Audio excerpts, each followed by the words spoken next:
నమస్తే, welcome to cube TV. నేను anchor హిమ. ఈ రోజు మనతో పాటు ప్రముఖ జ్యోతిష్య వాస్తు పండితులు మాడుగుల శివప్రసాద్ గారు మనతో పాటు ఉన్నారు. ముందుగా క్యూబ్ టీవీ ప్రేక్షకులందరికీ మహాశివరాత్రి శుభాకాంక్షలు. నమస్తే గురువు గారు. ఆశీర్వచనం తల్లి. సార్, మీకు ముందుగా మహాశివరాత్రి శుభాకాంక్షలు. గురువు గారు, మహాశివరాత్రి అనగానే మనకి విశిష్టత గురించి ఒకసారి మా వ్యూయర్స్. శ్రీ మహాగణాధిపతయే నమః. ఐం మహాసరస్వత్యే నమః. శ్రీ లలితాంబికాదేవియే నమః. మహాశివరాత్రి పర్వదిన సందర్భముగా అందరికీ కూడా శుభాకాంక్షలు తెలియజేస్తూ ఆ పార్వతీ పరమేశ్వరుల యొక్క అనుగ్రహము యావత్ ప్రజానీకం అందరికీ కూడా అందాలి అని కోరుకుంటూ జయోస్తు. అమ్మ, మహాశివరాత్రి జన్మానికి ఓ మహాశివరాత్రి అని అంటూ ఉంటారు పెద్దలు. ఎందుకు మహాశివరాత్రి అంటే ఆ రోజు పరమేశ్వరుడు మామూలుగా శైవ ఆలయాలు అన్నీ కూడా శివాలయాలు విపరీతముగా రద్దీగా ఉండటం జరుగుతుంది.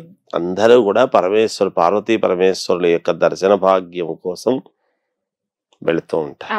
మనకు ప్రతి మాసము మాస శివరాత్రి అనేటువంటిది వస్తుంది మామూలు సహజంగా. ఈ మాస శివరాత్రులు అని పూర్వము చాలా మంది పెద్దవాళ్ళు వాళ్ళ యొక్క ఆరోగ్య రహస్యం ఏమిటి అని ఒక్కసారి మనం ఆలోచన చేస్తే ఇన్ని హాస్పిటల్స్ ఇన్ని ఇబ్బందులు ఉండేటువంటివి కాదు. ఎందుకు ఆ రోజుల్లో అంటే ఇట్లాంటి పండుగలు ఇవన్నీ వచ్చినప్పుడు ఒకరోజు సందర్భాన్ని బట్టి ఉపవాసాలు అనేటువంటివి ఉన్నాయి.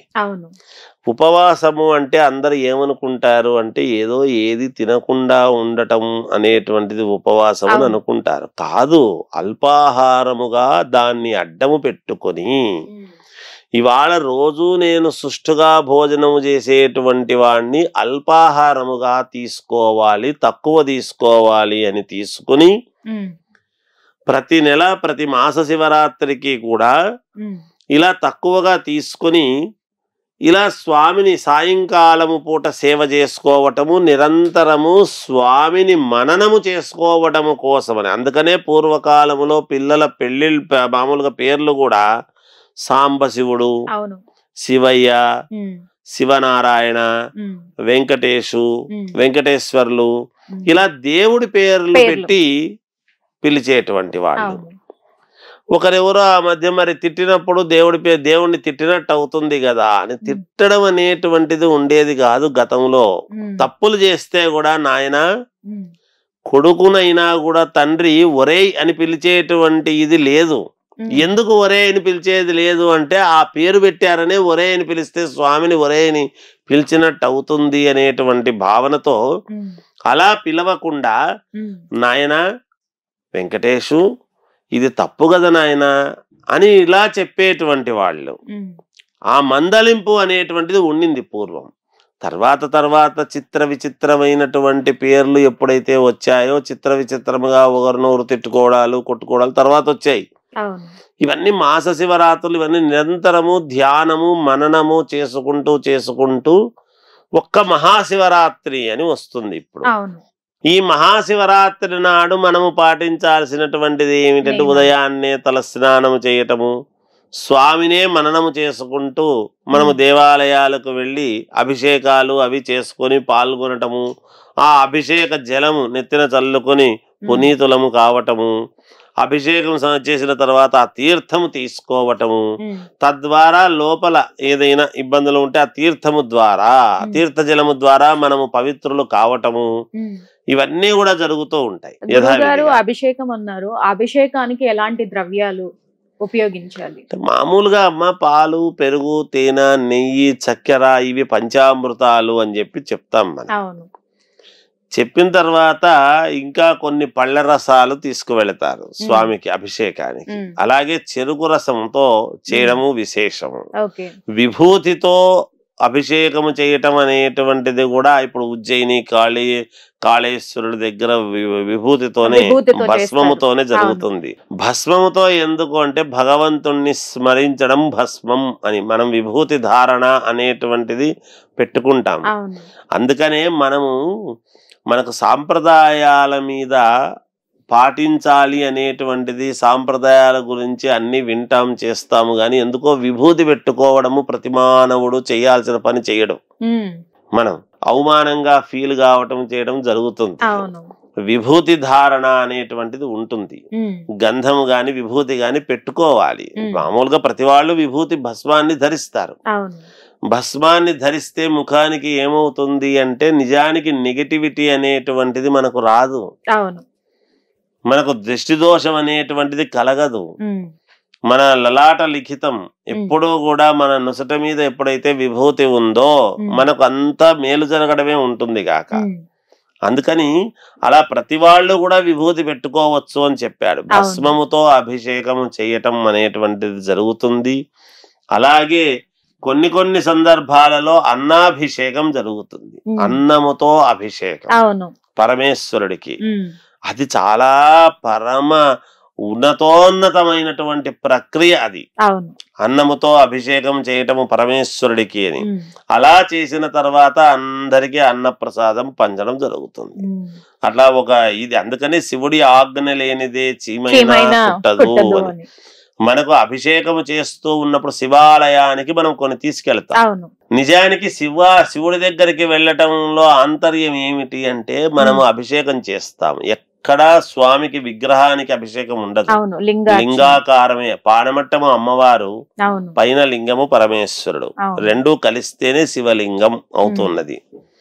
అందుకని నేను చాలా సార్లు చెప్తున్నాను, మళ్ళీ ఒక్కసారి చెబుతున్నా, పరమేశ్వరుడి మీద మనము అభిషేకం చేయడానికని పరమేశ్వరుడి మీద ద్రవ్యము ఏది పోస్తూ ఉన్నా కిందికి వెళ్ళిపోతూ ఉంటుంది.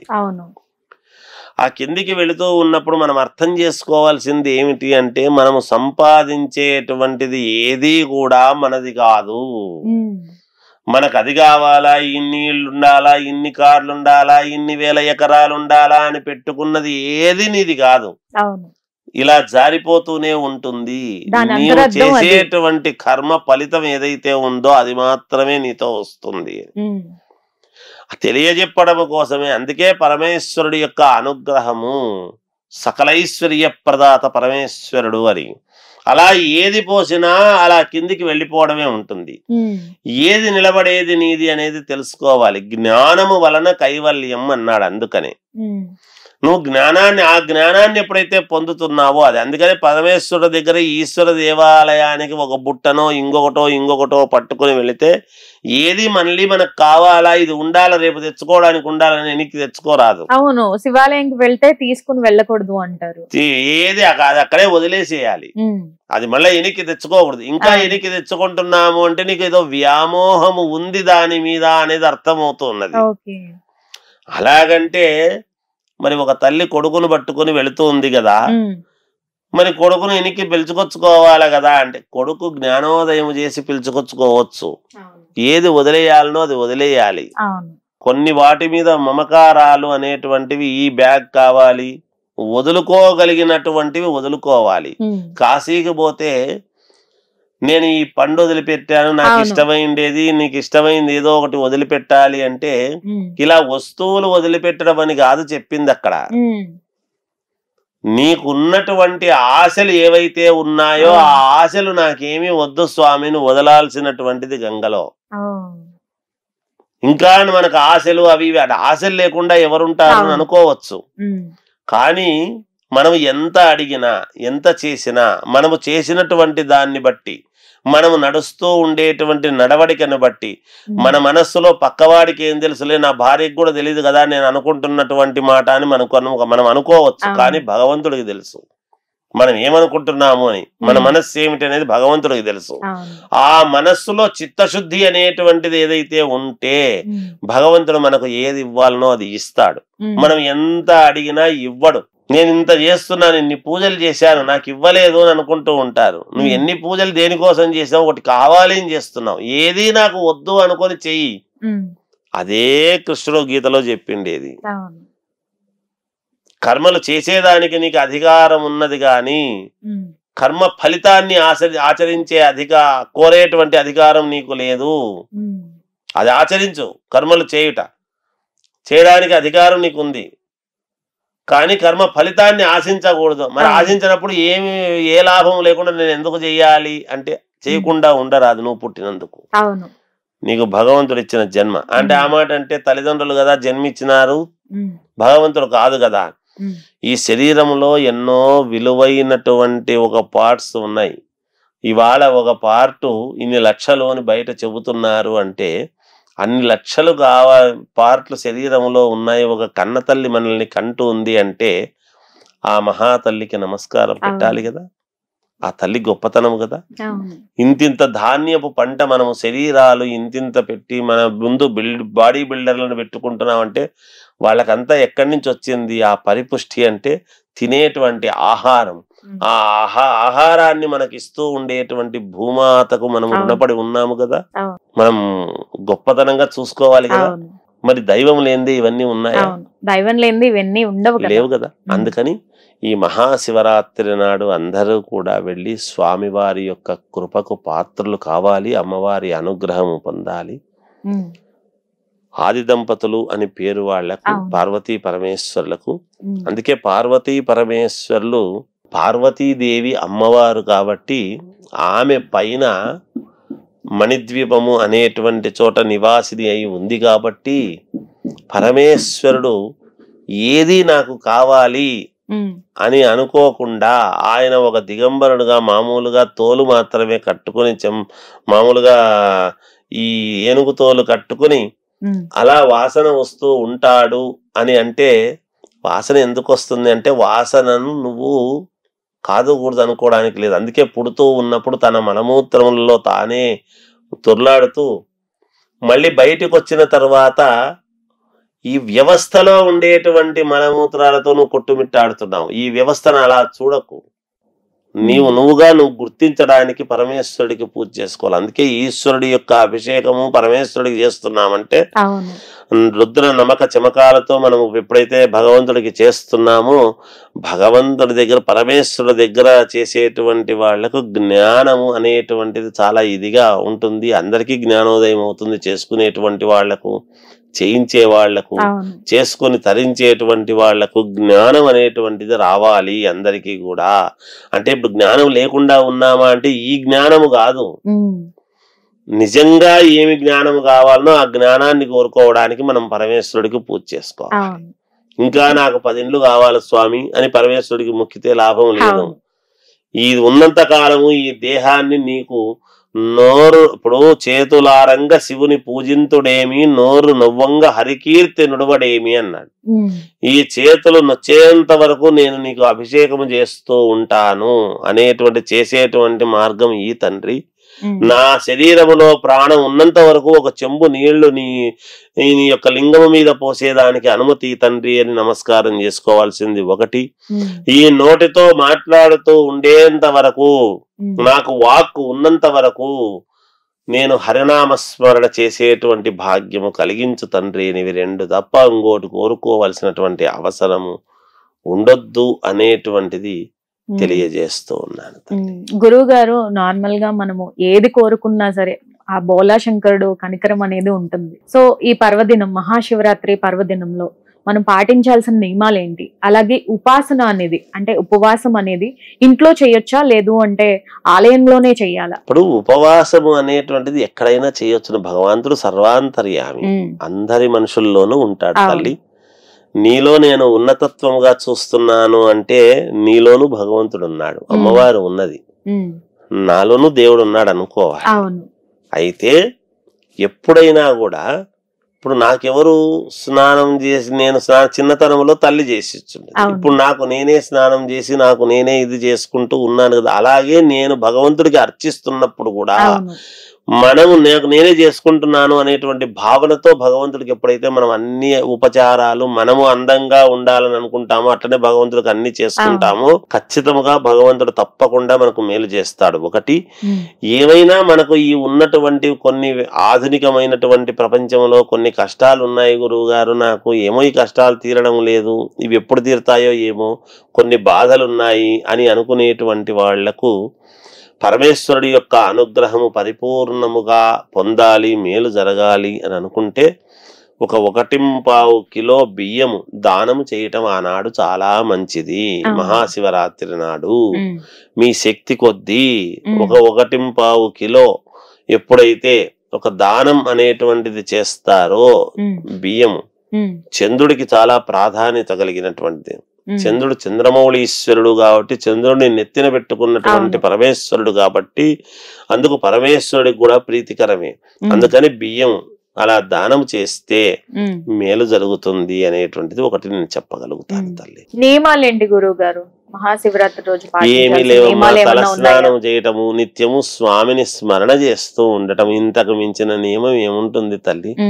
అంతకు మించింది వేరే ఏమీ లేదు. ఉద్యోగస్తులు ఆఫీసులో కూర్చొని ఫైల్స్ చూడాలి, వాళ్ళ ధర్మం వాళ్ళకు ఉంటుంది, మాట్లాడుతుంటారు. ఆ మాట్లాడేటప్పుడు ఎప్పుడో ఇప్పుడు అయ్యప్ప స్వామి దీక్ష వేసుకున్న నాడు మాత్రము స్వామి అయ్యప్ప అని పిలుస్తూ ఉంటారు.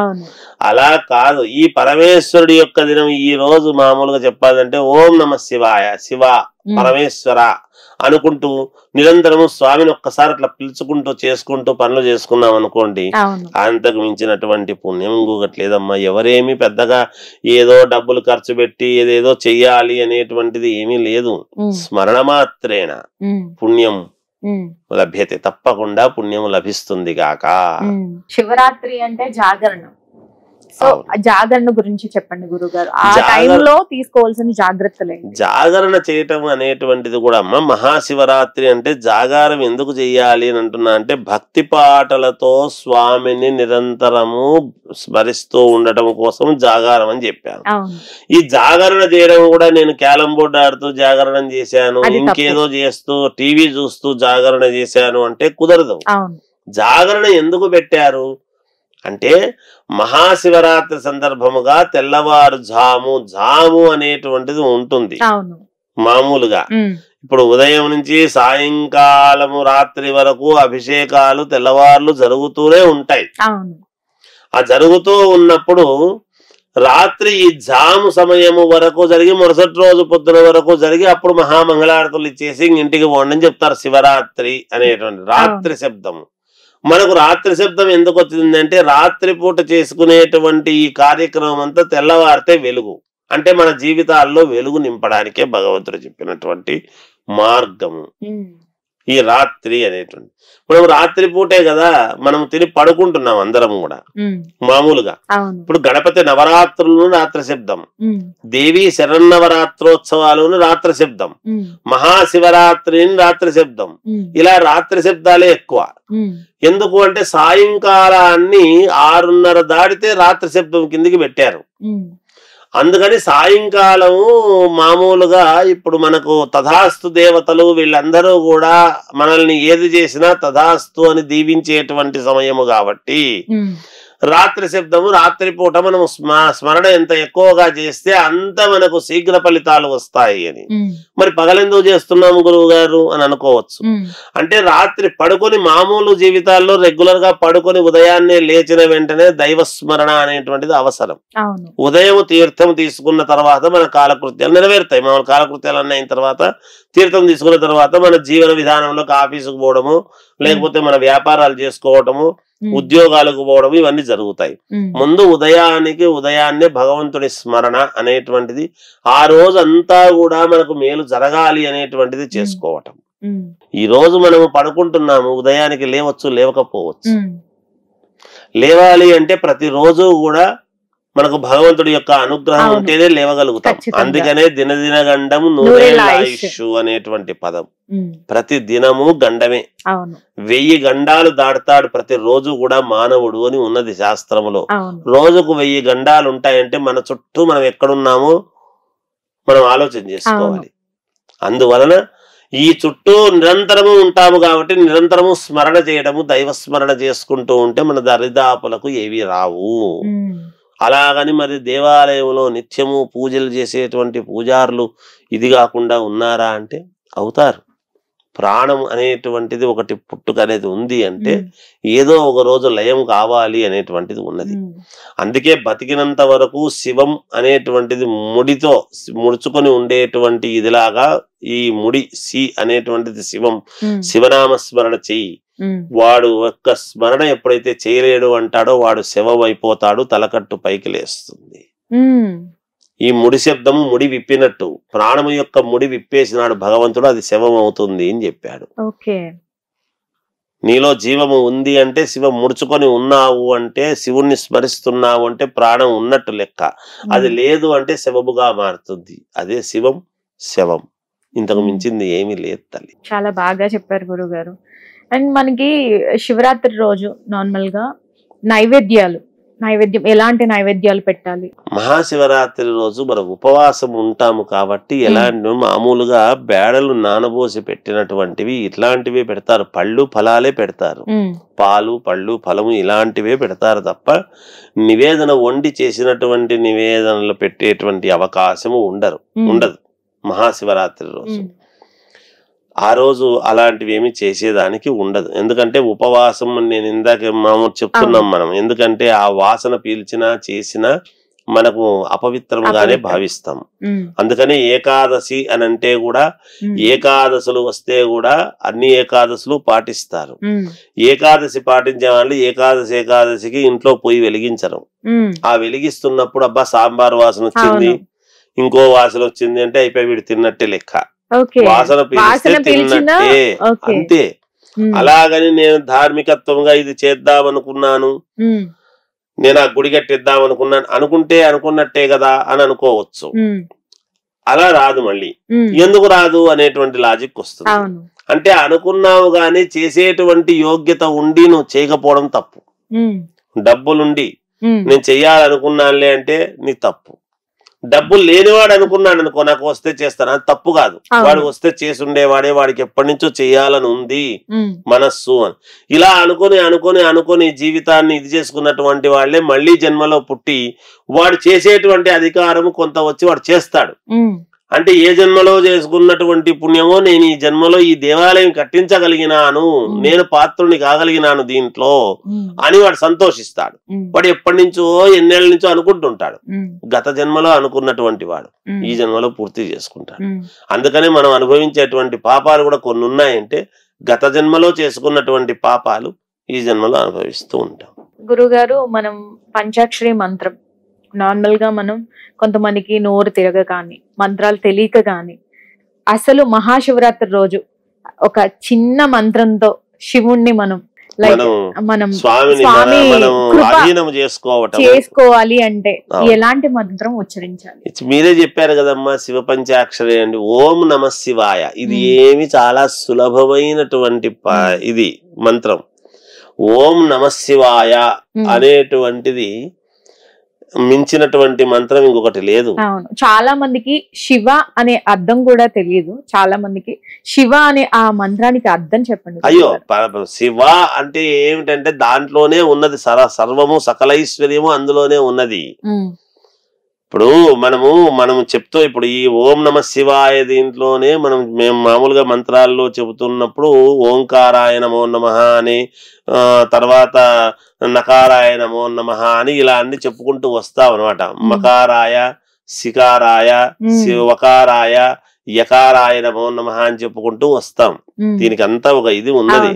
అందువలన ఓం నమ శివ అనేటువంటి శబ్దములో లేనిది లేదు, సర్వము శివ అనేటువంటి శబ్దములోనే ఉన్నది. ఇక్కడ ఈ వాక్కాయము అని చెప్తూ ఉంటాం మనమంతా కూడా. మన శిరస్సు, ఈ ప్రతి మనిషికి శిరస్సు చాలా ముఖ్యం. మనం ఏది ఆలోచనలు చెయ్యాలన్నా ఈ శిరస్సుతో, మన ముఖముతో ఆలోచన చేయాల్సినటువంటిదే. అందువలన ఈ శివ అనేటువంటిది ఈ రెండు పదాల్లోనే మనకు కావాల్సినటువంటిదంతా కూడా, మన జీవితం అంతా కూడా ఉన్నది అందులోనే. ఇందులో లేదు అనేది ఏమి లేదు. మనం చేసేటువంటి పని అంతా కూడా ఇదే, ఈ రెండిటితోనే చేస్తున్నాం మనం. ఆ శివ శబ్దము అనేటువంటిది అది పరమ పుణ్యప్రదమైనటువంటిది. అందుకే నారాయణ శబ్దము అనేటువంటిది ఏమిటంటే చివరిలో కైవల్యము చెందుతూ ఉన్నప్పుడు నారాయణ అనురా అని ఎందుకు అనమంటారు? నారా అని అన్నా అను చాలు, రెండు ఆ పదాలు పలికినా చాలు అని ఎందుకు అంటున్నారు అంటే, పోయిన తర్వాత ఎవడైనా కూడా ఏం కోరుకుంటాడంటే వైకుంఠానికి పోవాలని కోరుకుంటాడు, యమలోకానికి పోకుండా.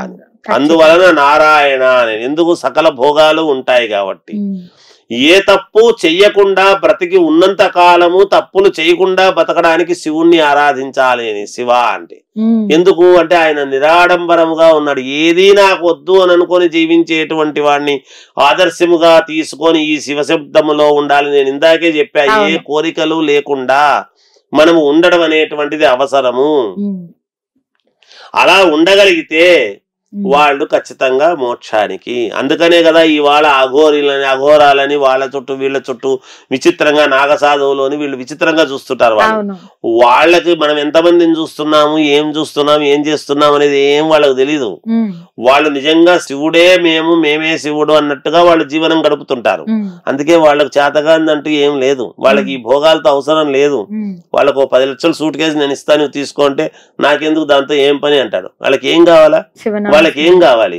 ఒక్క శివనామము తప్ప వాళ్ళకి ఏమీ అవసరం లేదు. ఒంటి మీద బట్ట కూడా అవసరం లేదు అనేటువంటి పరిస్థితులు తిరుగుతుంటారు వాళ్ళు. అయితే మనం అలా ఉంటామా అంటే అలా ఉండలేకపోయినా ఆ అభిప్రాయాలతో ఏది ఎంతవరకో అంతవరకే. మన ఇంట్లో శాఖం ఉంది, ఎంతవరకో అంతవరకే కాచుకుంటున్నాం మనము. ఎక్కువ కాచుకుంటే ఏమవుతుంది? శరీరం కాలుతుంది. అందువలన మనకు ఆ అవసరానికి మించినటువంటిది కాకుండా ఎంత అవసరమో న్యాయబద్ధమైనటువంటి కోరికలు కోరతాము. ధర్మ అర్థ కామమోక్షములు అన్నాడు. ధర్మముగా సంపాదించినటువంటి అర్థాన్ని, డబ్బును సరైనటువంటి కోరికలకు, న్యాయబద్ధమైనటువంటి కామ్యాలకు గనక మనము వినియోగించినట్లయితే మోక్షాన్ని పొందుతాడు అని ధర్మార్థ కామమోక్షములు అనేటువంటివి చెప్పారు. ఈ ధర్మార్థ కామమోక్షాలన్నీ కూడా శివ శబ్దములో ఉండేటువంటివి. శివ అనే 2 పదాల్లో ఉండేవి. దాన్ని అర్థం చేసుకోవడమే మనకి ఏమిటంటే నిజమైనటువంటి జ్ఞానం పొందినవాడు, అదే నిజమైనటువంటి జ్ఞాని అంటాడు. ఆ 2 పదాలకు ఉండేటువంటి చాలా చక్కగా వివరించారు గురువు గారు. మాకు తెలియని విషయాలను కూడా చాలా చక్కగా విపులంగా వివరించారు. చూసారు కదా, మహాశివరాత్రి పర్వదినాన గురువు గారు వివరించినటువంటి చాలా మంచి విషయాలు. సో మరొక అంశంతో మళ్ళీ కలుద్దాం. మరొకసారి క్యూబ్ టీవీ ప్రేక్షకులందరికీ మహాశివరాత్రి శుభాకాంక్షలు.